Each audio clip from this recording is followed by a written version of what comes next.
Di tengah tingginya harga emas saat ini emas murni Antam masih diburu masyarakat. Antrian panjang pun masih terjadi di sejumlah lokasi pembelian emas Antam. Berbagai pertanyaan publik muncul dari mulai isu maraknya emas palsu hingga manipulasi harga emas. Lalu bagaimana PT Aneka Tambang atau Antam menjawab sorotan publik? Sudah bergabung di News Hour siang hari ini Direktur Komersial PT Antam Handi Sutanto. Pak Handi, selamat siang. Terima kasih, apa kabar Pak? Baik Mbak Fani. Terima kasih sudah hadir di CNN Indonesia. Yang pertama kalau kita lihat bagaimana sorotan publik dan ketertarikan publik terhadap emas. Tapi ini akan mengerek dengan harga. Banyak yang bertanya di luar sana, kenapa harga emas Antam ini tidak inline mungkin dengan harga global? Apa penjelasan dari Antam, Pak? Ya, pertama-tama terima kasih Mbak Fani. Sebuah kehormatan bagi saya mewakili Antam untuk hadir di CNN. Terkait dengan harga yang diberitakan di sosial media sempat ramai ya. Betul. Katanya Antam tidak mengikuti harga dunia. Ya kalau saya bicara data dari 5 tahun terakhir, faktanya 99,99% Antam itu gerakannya sama dengan harga dunia. Atau kita biasa sebut co-movement. Memang ada pada situasi-situasi ekstrim seperti contoh yang paling recent itu pada saat Lebaran. Itu saya ingat hari Jumat malam, terus Sabtu, wah itu harga bergejolak luar biasa. Dalam situasi ekstrim seperti case tersebut, memang ada saatnya kita perlu berhati-hati dalam merespon dinamika jangka pendek. Karena kalau emas itu kan sejatinya permainan yang sifatnya jangka menengah maupun jangka panjang. Jadi untuk sentimen-sentimen jangka pendek itu yang perlu kita hati-hati mengirimkan sinyal kepada publik. Gitu. Yang terjadi di juga masyarakat tidak hanya harga yang tidak inline gitu ya katanya. Ada persepsi juga bahwa harga emas Antam itu quote unquote katanya bisa digoreng, Pak. Nah ini yang harus diluruskan. Ya, baik-baik. Jadi memang emas ini kalau kita lihat 5 tahun terakhir, harganya itu naik kurang lebih 150%. 5 tahun terakhir. Awalnya mungkin gampangnya periode COVID. Nah itu naik mulai, trennya sangat kuat. Lalu kalau kita lihat time frame lebih sempit, Mbak Fani, 2 tahun terakhir itu harga naik kurang lebih 50%. Nah itu tentunya mendorong animo masyarakat yang begitu besar. Nah terkait dengan harga Antam yang diberitakan digoreng, lalu kemudian narasi banyak beredar, kami memantau orang dalam, kemudian harga bisa digoreng. Sebetulnya yang terjadi adalah campuran antara bukti bahwa emas itu menarik sebagai instrumen investasi, yang kemudian masuk juga orang-orang yang FOMO. Masyarakat yang FOMO mungkin baru memulai takut ketinggalan, ngeliat harga naik, hajar terus gitu ya ibaratnya. Sehingga ada unsur spekulan di situ. Nah yang terjadi adalah tentu Antam sebagai produsen emas, kita membedakan antara harga primer dan harga pasar sekunder. Pasar primer adalah harga yang dipublikasikan resmi oleh Antam. Yang bisa dilihat di website setiap hari 8.30 pagi kami update. Harga pasar sekunder itu memang sesuatu yang Antam tidak bisa mengontrol dan tidak punya kewenangan mengontrol. Karena memang itu diatur dalam peraturan Kementerian Perdagangan, sehingga kita tidak boleh seperti obat ya, ada harga eceran tertinggi. Kalau emas tidak bisa. Cuman yang kita lihat dan kita selalu edukasi kepada masyarakat, janganlah FOMO ketika harga resmi Antam lalu dibandingkan harga tempat Anda mau beli itu terpaut 10%, 20%, 30%. Lebih baik tidak usah beli. Lebih baik kita tunggu harga yang benar, karena itu adalah clear bagi kami praktik percaloan yang kita mesti perangi bersama. Itu yang terjadi ya? Itu yang terjadi. Jadi banyak orang yang memang kemudian FOMO, mereka tetap beli. Sehingga praktik percaloan ini tetap hidup. Itu yang kita mesti gawangi sama-sama. Lebih baik tidak usah beli, kalau Anda tidak ketemu sumber tetap percaya dengan harga yang wajar. Tahan dulu sampai ketemu sumbernya. Memang demand-nya luar biasa naik tinggi. Supply tidak ngejar untuk menutupi permintaan tersebut. Itulah makanya ada langkah Mbak Fani. Cuma kami di Antam sama menghimbau, orientasi kami tidak hanya mencari profit. Sebagai bagian dari BUMN, kami juga perlu melayani sepenuh hati dan memberikan edukasi kepada masyarakat untuk berinvestasi secara bijak. Apabila produk Antam, sekalipun untuk produk Antam, tetapi masyarakat mendapatkan pada harga yang luar biasa tinggi, lebih baik tidak usah beli. Karena kami tidak ingin praktik percaloan ada, dan untuk itu kami butuh masyarakat untuk bersama-sama memerangi dengan cara tidak mengentertain harga yang tinggi tersebut. Tadi Pak Ade kan juga sampaikan tren kenaikan ini kan sudah mulai dari 3 tahun terakhir lah ya, dari zaman pandemi COVID-19 gitu. Dan kita tahu bahwa emas masih menjadi investasi yang seksi di tengah masyarakat sampai dengan sekarang ini. Nah di tengah krisis, konflik, tekanan geopolitik, harga emas pun terus melemah. Nah bagaimana kemudian Antam Pak tetap memastikan bisa menjaga ketersediaan pasokan, kemudian juga strategi penjualan? Baik, jadi Kita pertama secara karakteristik daripada emas. Emas itu dahulu singkat kata dikenal sebagai safe haven instrument. Atau instrumen untuk melindungi nilai kekayaan kita daripada inflasi. Tetapi emas itu mengemban peran tambahan, saya rasa sejak paling tidak 2-3 tahun terakhir, di mana peran struktural shift. Jadi demand itu bergerak juga secara struktural, di mana global bank, central bank, satu dunia, ramai-ramai borong emas. Yang saya baca 1.000 ton bahkan setahun. Meningkatkan permintaan emas tersebut. Bukan hanya untuk safe haven, tapi juga untuk diversifikasi portofolio aset. Baik individu, institusi, korporasi maupun negara sekalipun. Nah, di tengah hal tersebut, tentunya Antam selalu mengedukasi masyarakat, emas itu tidak pernah jangka pendek. Emas itu jangka menengah dan jangka panjang. Jadi kalau kepentingan untuk trading, spekulan lebih baik jangan. Makanya sering sekali kan, kapan sih waktu yang terbaik buat beli emas? Menurut kami adalah saat Anda memiliki uang. Berapapun harganya Anda beli, tapi cicil, jangan all in. Ketika all in, tentunya resiko menjadi terpapar begitu dahsyat. Lebih baik kita cicil tiap bulan, gitu ya. Ada kemudahan itu juga kan? Ada kemudahan itu juga, betul. Kita melihat, kalau kita tarik mungkin beberapa bulan ke belakang, sempat banyak informasi berita di medsos pun kita lihat ya Pak, antrian-antrian orang, masyarakat untuk membeli emas gitu. Betul. Nah, bagaimana terkait dengan antrian panjang dan juga keterbatasan stok ini, sebenarnya apa yang perlu kita pahami, apa sih yang terjadi Pak gitu? Baik, memang ini sudah berlangsung kurang lebih sejak Juni tahun lalu Mbak Fani. Dan hampir setiap hari kami pasti mendapatkan masukan, komplainan maupun kritik dari masyarakat luas.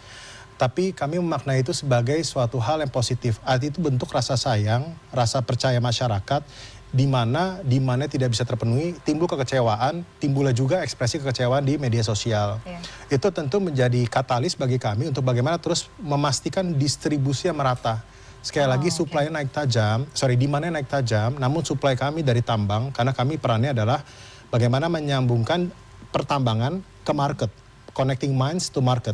Dan dalam industri pertambangan ketika supply atau permintaan mungkin naiknya 10 kali lipat dalam sehari, segampang itu, namun tidak dengan supply. Nambang itu kan ada proses pengiriman, proses lagi itu tidak instan. Hulu hilirnya panjang sekali. Betul, itu makanya timbul gap. Nah, bagaimana gap ini kami memastikan peran kami adalah distribusi yang merata ke semua channel, baik channel Antam sendiri maupun juga channel-channel yang bekerja sama resmi dengan Antam sebagai reseller.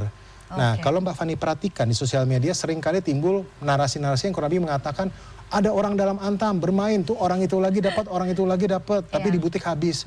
Ya memang sesuatu yang mesti kami jelaskan, ada pihak-pihak memang memiliki kontrak resmi sebagai reseller Antam. Dan maka itu kami mesti membagi antara channel kami sendiri dan juga channel wholesale tadi atau reseller. Tentu proporsi lebih besar channel kami sendiri. Tapi kan kalau kami punya kontrak, kami harus menghargai kontrak tersebut. Nah, maka itu kami juga menghimbau kepada wholesale kami, yuk sama-sama kita sehatkan ekosistem harga emas di pasar sekunder. Kalau wholesaler kami juga tidak ikut menjaga reputasi brand Antam, tentu kami akan evaluasi dan jika perlu kami tindak tegas. Demikian. Artinya dalam kesempatan ini Antam melalui Pak Hendy memastikan bahwa sistem distribusi itu merata untuk semua masyarakat ya. Betul. Kembali tadi mungkin saya tertarik dengan Pak Hendy sempat sampaikan, jangan sampai masyarakat itu FOMO, terhindar dari praktik-praktik calo atau izin penjualan yang tidak resmi. Nah, bagaimana Pak kemudian upaya dari Antam untuk melindungi masyarakat, konsumen dari praktik-praktik calo itu selain jangan FOMO tadi gitu? Baik, nah ini memang ada cerita singkat yang lucu Mbak Fani.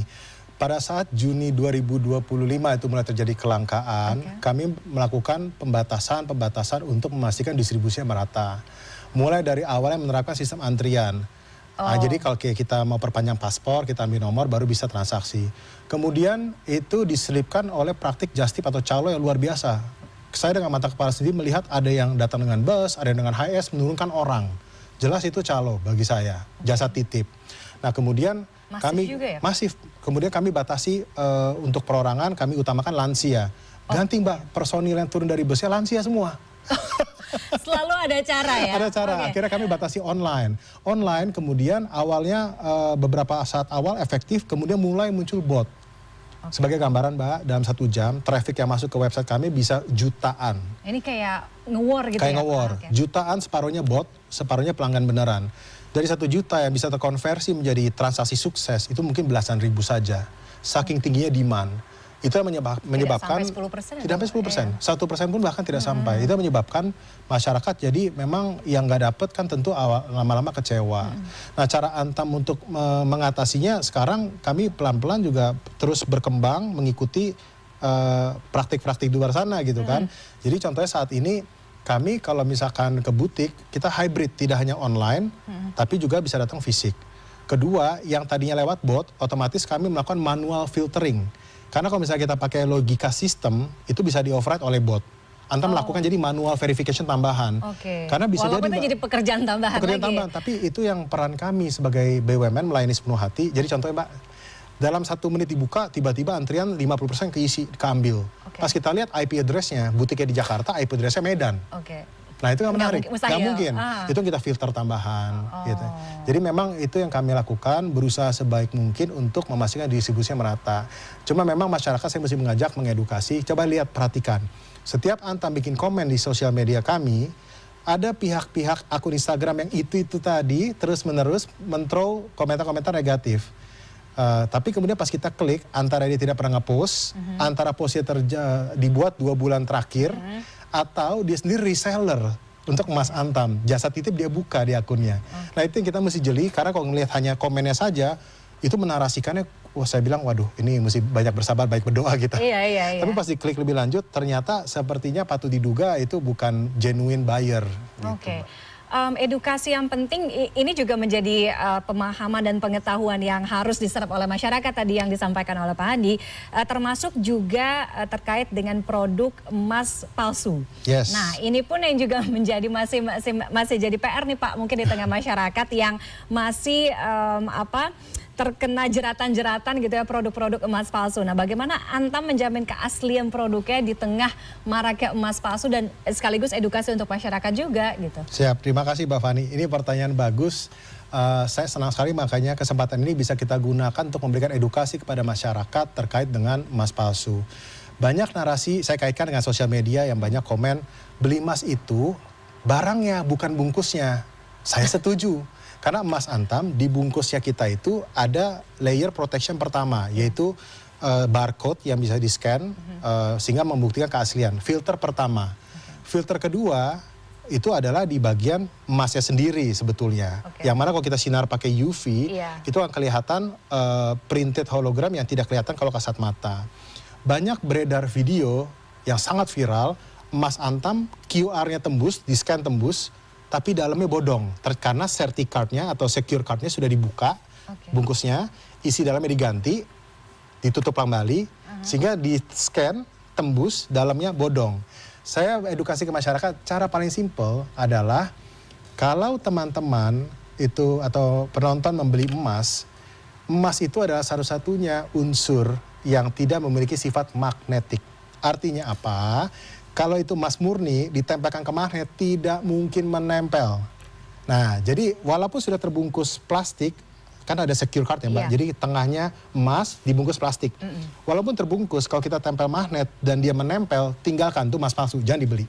Itu cara paling sederhana. Itu simpel banget ya. Paling simpel. Mau diganti bungkusnya, selama dia tidak menempel itu emas asli. Yang menempel itu biasanya dari bahan tungsten yang paling sering beredar. Jadi selain sertifikatnya bisa di-scan tembus, teman-teman pastikan kembali menempel nggak nih kalau ditempel magnet. Pak, tapi bagaimana kan nggak semua toko punya magnet. Nah itu hati-hati, jangan sembarangan beli emas di toko-toko yang kita belum tahu track recordnya, apalagi yang baru memulai. Kalau dia baru memulai, sebagai konsumen kita tentu berhak menanyakan bagaimana saya mengetahui ini asli. Bisa dibuktikan apakah ini nempel apa tidak dengan magnet. Kalau toko itu tidak punya, ya balik lagi, nggak mesti ke toko itu kan. Berhati-hatilah membeli di mana. Yang paling saya sarankan tentu ke butik Antam. Kemudian kalau memang tidak ada di butik Antam, bersabarlah gitu. Dan kemudian setiap habis beli emas, saya biasakan masyarakat segera foto.